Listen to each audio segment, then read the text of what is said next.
Auburn's talent at the top of the roster can compete with anyone in college football.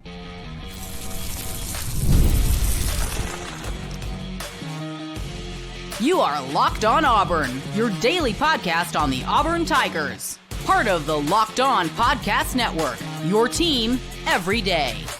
Yes, welcome on into Locked On Auburn, your daily Auburn Tigers podcast. I'm your host, Zac Blackerby, and thank you so much for making Locked On Auburn your first listen every single day. We're dapping it up with the Darrell Dapprich, Montgomery radio legend himself.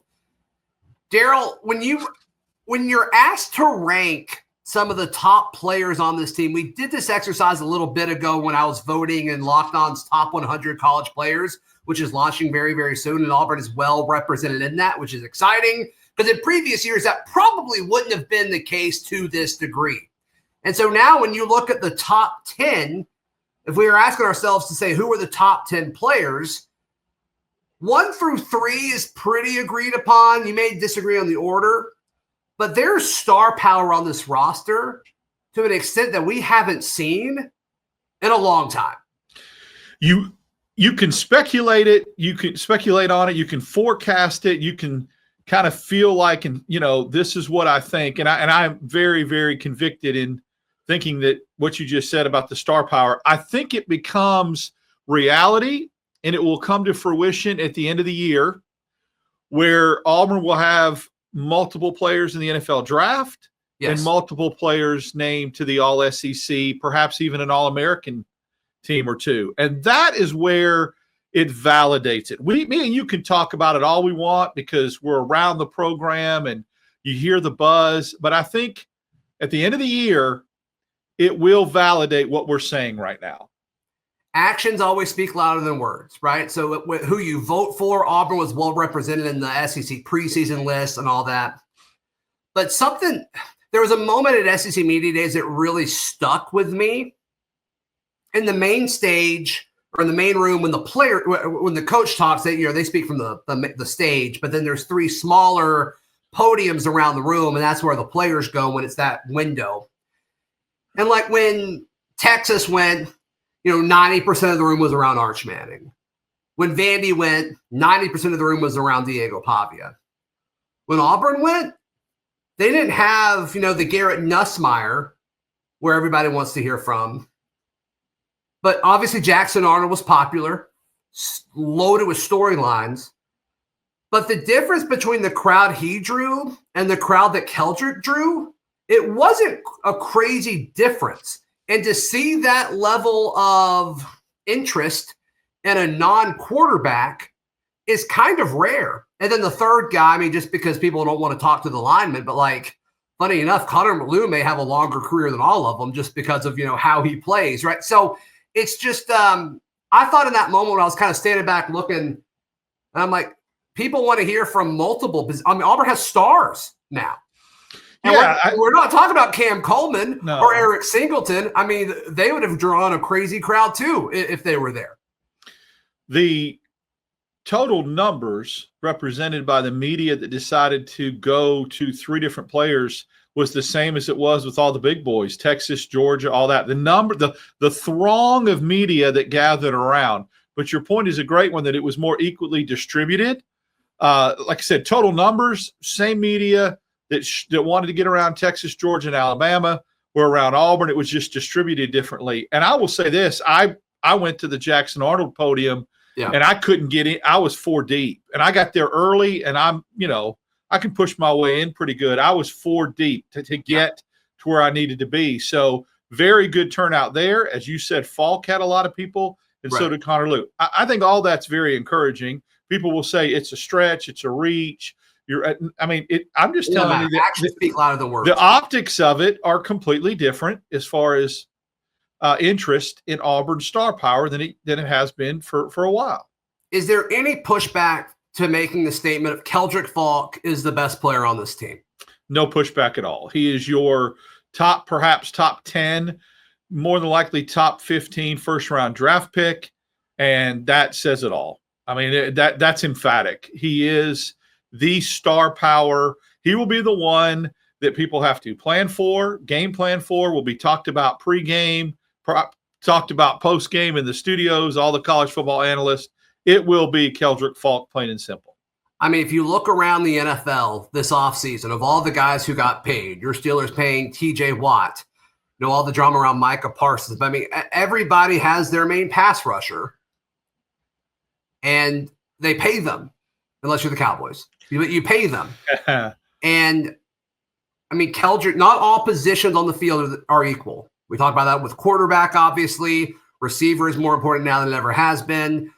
Defensive end and edge guys, they get drafted earlier than interior defensive linemen, than true middle linebackers, because they impact the passing game so much. Every single play. And that's who Keldrick is.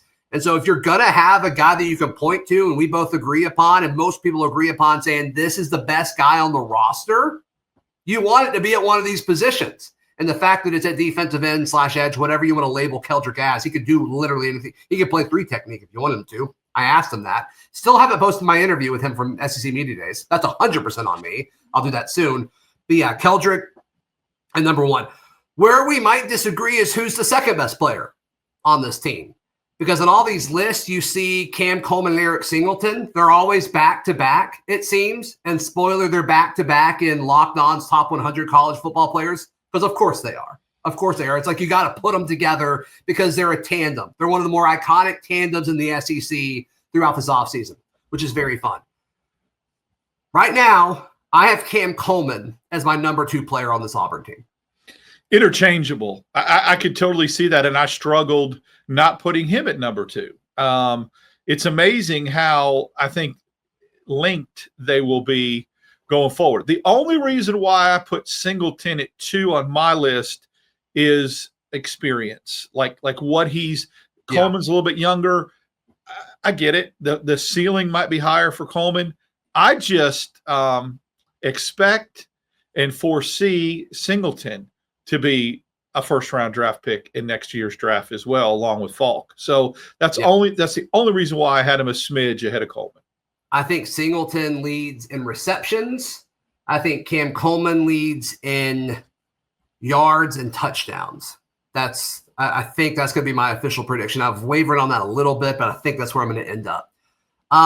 You have Cam Coleman as your third, so you've got Singleton 2, Coleman 3. We disagree there as well, and so we'll tackle that next right here on Locked On Auburn. Today's show brought to you by our friends at FanDuel. Darrell, can you imagine wagering anywhere other than with our friends at FanDuel? No, I don't even conjure it. No. Yeah, they still got Auburn's win total at 7.5 wins this season. So if you feel confident about the Tigers and you're hearing us talk about the top talent of the roster, and you're like, yeah, 8-4 or better, let's go. Head over to FanDuel right now. And they also still got Auburn's opening game against the Baylor Bears, 2.5-point favorite in Auburn's direction. So, get yourself into the action right now. If you're new to FanDuel, new customers can bet $5 and you get $150 in bonus bets if that first bet wins. Open the FanDuel app today or visit FanDuel.com to get started. Thank you so much for making Locked On Auburn your first listen every single day. So you go Keldrick, Eric Singleton, Cam Coleman. I'm going Keldrick Faulk, Cam Coleman, Connor Lew. I have Connor Lew as the third best player on Auburn's roster. I just think the fact that Singleton and Cam Coleman are so dynamic that I could not separate them from a top 3. I have Connor Lew fairly high, and I'll reveal that in a little bit. But again, I can't get over the 4.2 40 that he supposedly runs and that NFL players are salivating. So, and I also think Lew is a year away from his draft year, has more room to grow and get better. So, yeah. Connor will get drafted this offseason. That's right. He does. This is his second year at all. His second year as a full-time starter. I got you. Okay, yeah. I forgot that first year. So we flipped Kayan, Connor Lew, and Keldrick all within a few hours. It was electric. What a moment. What a moment that was. Do you think he goes in the first round of the NFL draft next year? So this was my next point. I think Connor is elite at his position, but his position isn't as important as some of these other guys' position that we're talking about. So it is kind of tricky. As far as impact, I think your list is more accurate. But I do think Connor is better and more proven at his position than some other guys that we're talking about. So it is kind of semantics as far as like how you want to create your list and what exactly you value in some of these. And so because of like, you don't see a ton of centers drafted in the first round. It's not because they're not good or not worthy of it. You just don't typically see it. He may be good enough where it's worth it though. I mean, you see it every now and then where it's like, I get one a year where it's like, this guy's the best.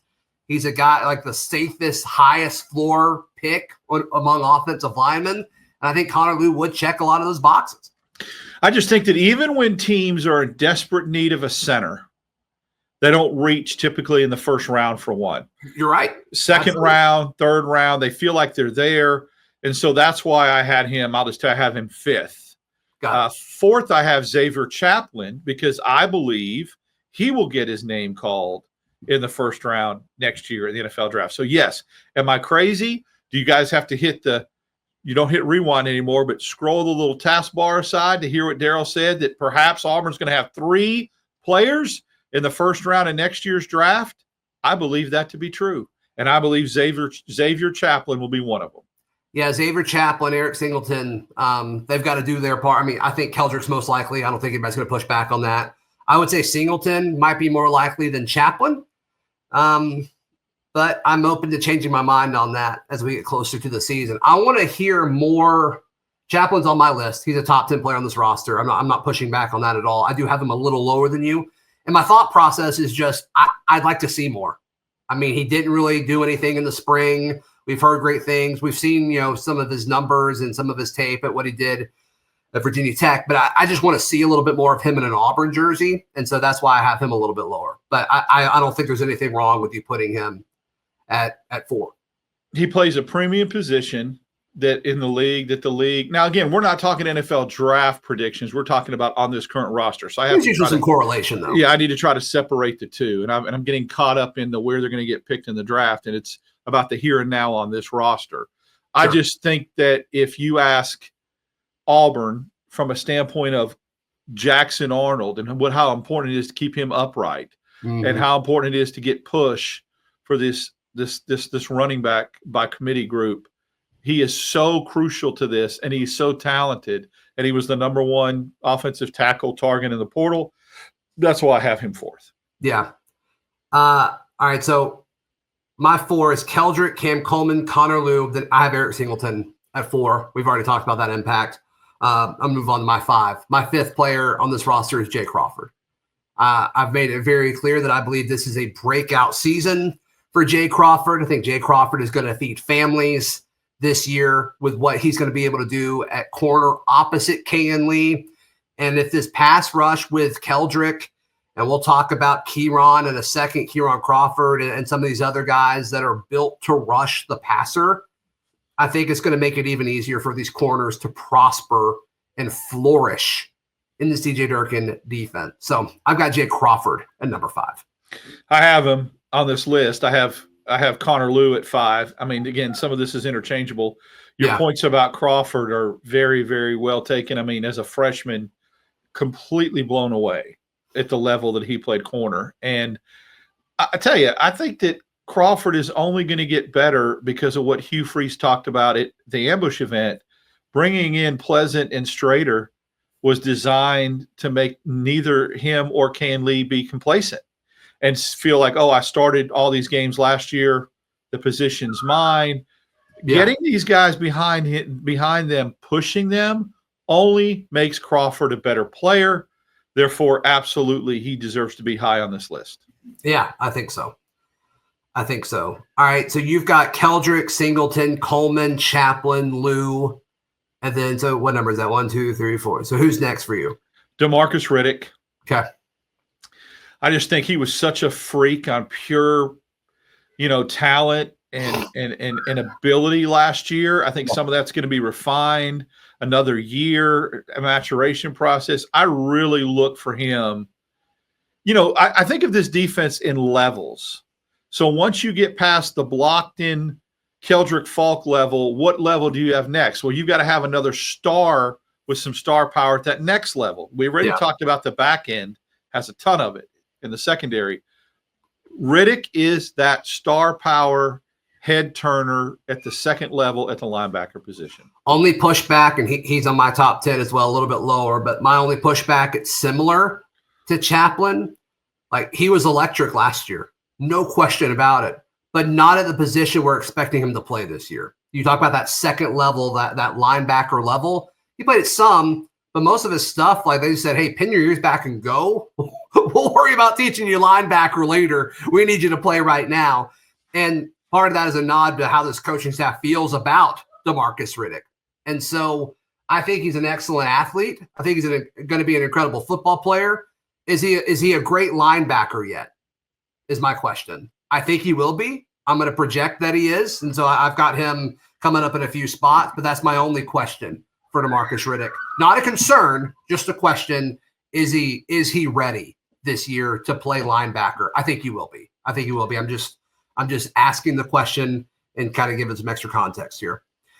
At 6, I have Caleb Harris, the safety. I felt weird putting him this low, but you can't put him ahead of any of these other guys, I don't think. But when you talk about some of these guys, we're projecting progress. Chaplain, we're making some assumptions for. DeMarcus Riddick, we're making some assumptions for. I think valid assumptions. I think likely assumptions that'll happen. Caleb Harris, you don't have to do that. He came in ready to play. It's like those like every now and then you get a toy on Christmas morning and it's like the batteries are included. Like you're ready to play with it right out of the box. That was Caleb Harris. And he wasn't like labeled like that as a recruit because he was an under-recruited guy. But goodness gracious, he was just so good they couldn't keep him off the field. And then once you saw more and more of him, it's like, oh, you see why. I mean, he's one of the best freshmen in the country, let alone like we don't have to be specific and say safety or SEC. We can say he was one of the best freshmen last year in all of college football. I expect a huge, huge jump for him and his role next year. Caleb Harris at safety. You sure can't tell what generation you came up in, because in my generation in the 70s, batteries were not included. So you had it made, my friend. I have Harris and Crawford right next to each other, like I have Singleton and Coleman. So after Riddick, I have Crawford, and then I have Caleb Harris right after Crawford. I just feel like they're linked, kind of like Cam Coleman and Eric Singleton are linked, although they don't play the same position. They're in the same position room or the same secondary. So, yeah, I love Caleb Harris. I think he's a person that could end up on this all-SEC first-team list that I was talking about at the beginning of the show. Yeah. And when you pair him up in that back end, he's a ball hawk, and people don't realize how he didn't have the opportunities. He made the most of them, but I don't think he had the opportunities with the ball in the air last year that he's going to have this year. Sure. And I've compared him before to some other big safeties that came through the SEC that are really, really good when they were freshmen and sophomores. And I just cannot wait to see him take that next step. Yeah, I'm there with you. All right, so our 1 through 8 are the same players, they're just in slightly different orders. Same themes, though. Our 9 and 10s are different. Our 9 and 10s are different, and I think there's an argument for both of them. I think it's better for Auburn if yours is correct than mine. But let's jump into that in just a moment, right here on Locked On Auburn. Today's show brought to you by our friends at Kia Autosport of Columbus. If you're in the market for a new vehicle and you're near Auburn or Atlanta, drive over to Columbus, Georgia, and check out Kia Autosport of Columbus. They are bringing the heat with a Kia summer savings event that's going on right now. You can save up to $3,000, Darrell, off of MSRP right now with their event that they've got going on this summer. Nobody wants to pay full price for anything, let alone a vehicle. And so you can save some money there on a select 2025 Kia Sorento models.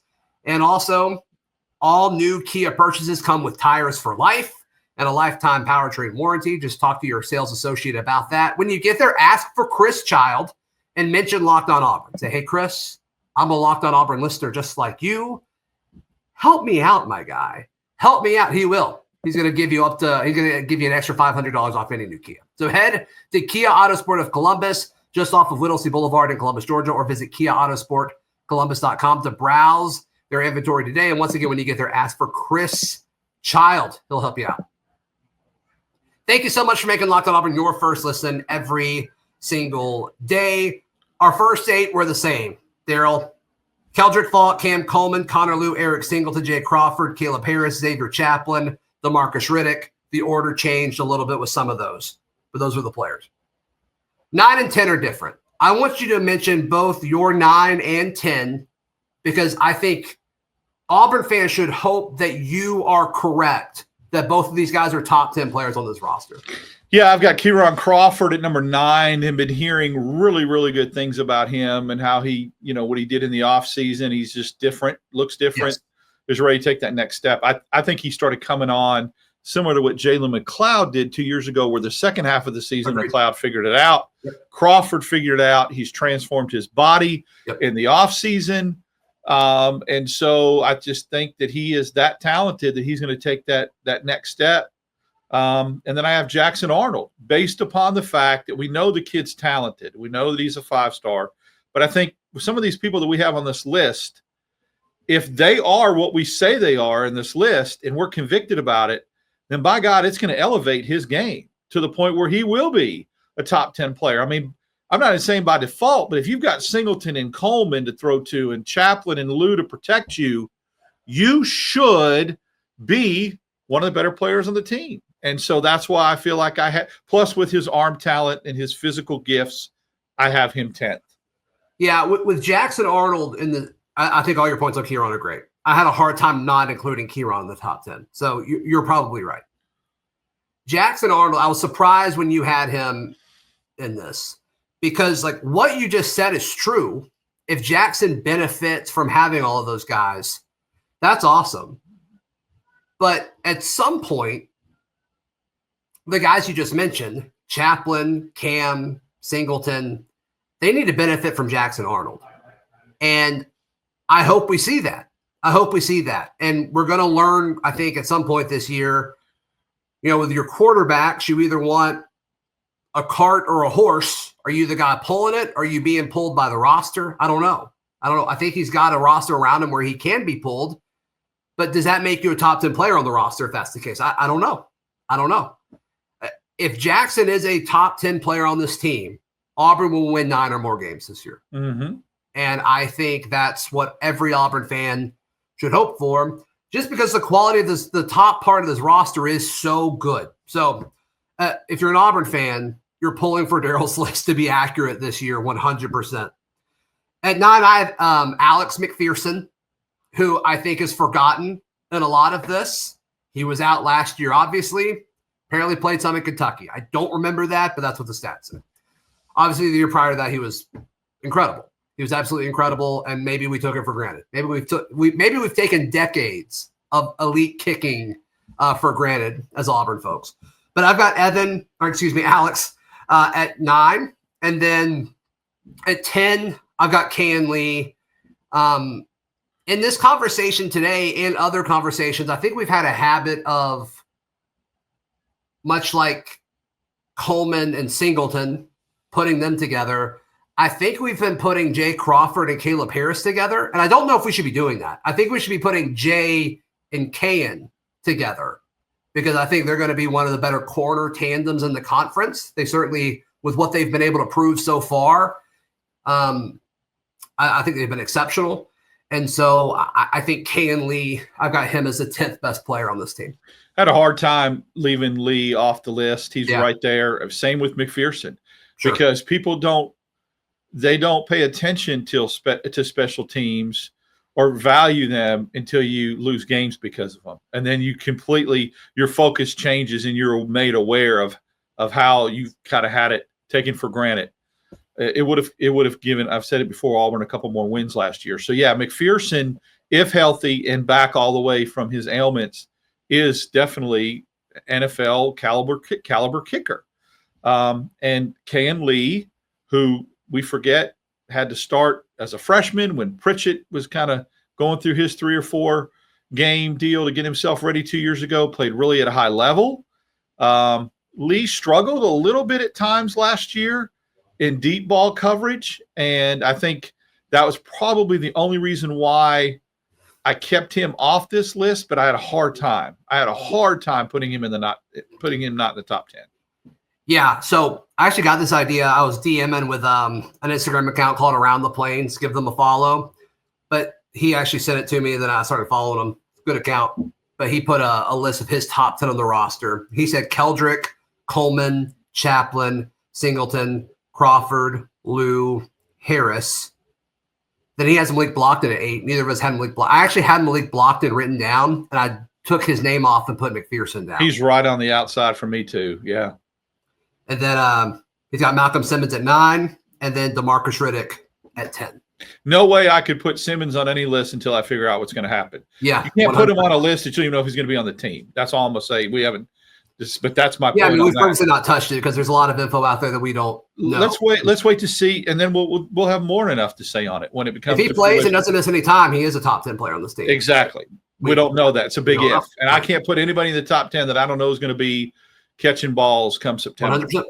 100%. Blocked in right there. I mean, from an inside interior lineman standpoint, again, hearing things about him like, oh my gosh, one of the best interior linemen Auburn's had in a while as a sophomore. So he is one that was on the outside of the list, Can Lee, McPherson. And then I thought about, is there a running back that I might want to put? And I just couldn't. I mean, as much as I wanted to too. I mean, as much as I love Cobb, and I just that is the wait and see for me. You talk about not seeing enough of somebody. So Simmons would be one if he's playing. Blockton, McPherson, Can Lee. Now you're getting into 15 dudes. And if you start getting into 15, you start getting into 15 dudes, and one of these running backs pop. Yeah, right. Get ready. If you get to 15, I think you got to include Dylan Wade in that conversation. Well, you do. And I'm going to say something that me and you talked about. We had a really nice conversation because this is the next level about whether Woodyard or Wheatland would start. We talked about this at SEC Media Days. And Ferg, who I admire his work, Justin Ferguson, he puts out a newsletter. He fully believes, like me, that Wheatland's going to start and that Riddick will benefit more from Wheatland starting than if Woodyard starts because of his wingman, so to speak. He allows Riddick to have a little bit more freedom. Wheatland, being the veteran, has played in the Big Ten. Mm-hmm. So I like the fact that Riddick – last year it was very obvious that they said there were certain things that they very, very scaled down for Riddick. You were right. 10 years back go. There were certain times he couldn't be on the field, certain packages. I think that changes this year. Well, and here's another one. I mean, we've kind of got a few of these guys that are cloaked with assumptions, right? What if we assume Champ Anthony's fully healthy? Yeah. You're telling me there's 15 guys on this team better than Champ Anthony with what we saw last year before he got hurt? Huh. No. Holy cow. Yeah. I mean, and we don't know the talent level. We know the talent level. We don't know how to plug in the Matthews kid from Texas A&M. Matthews, I think when we do this at the end of the year, though, I think there's a chance that Winters is on this list, by the way. Yeah. I mean, I'm hearing, how in the world are we going to keep Fagans and Winters off the field is what I'm hearing from direct quotes from people that are at practice. So special guys. So Auburn's roster can go up against anybody's at the top 20 spots, 100%. Depth at certain positions and quarterback play and scheme and all that's to be questioned. But as far as the roster, I think you've got exactly what you're looking for. And that's what multiple top 10 recruiting classes will do. And it makes sense as to why this roster was worth retaining. Yep, that's when right. People talk about roster retention this year and get all up in their feelings about recruiting, which you can do both at the same time. But if you had to put an emphasis on one or the other, this roster is too good to let some of these dudes leave. You can't win without this roster. Yeah, you got to win. And if any of these guys would have left, it could have been very detrimental. That's true. Darrell, how can people check out everything you've got going on? Follow me on X, DAP6410. Wednesdays, Fridays with you, my guy Zac Blackerby, and then Sunday nights, 8 o'clock, little barncast with you and Kyle Rush, a.k.a. Charlie 5. We recap Auburn athletics previous week. Please like the video. Please subscribe. We'll see you next time. This has been Locked On Auburn.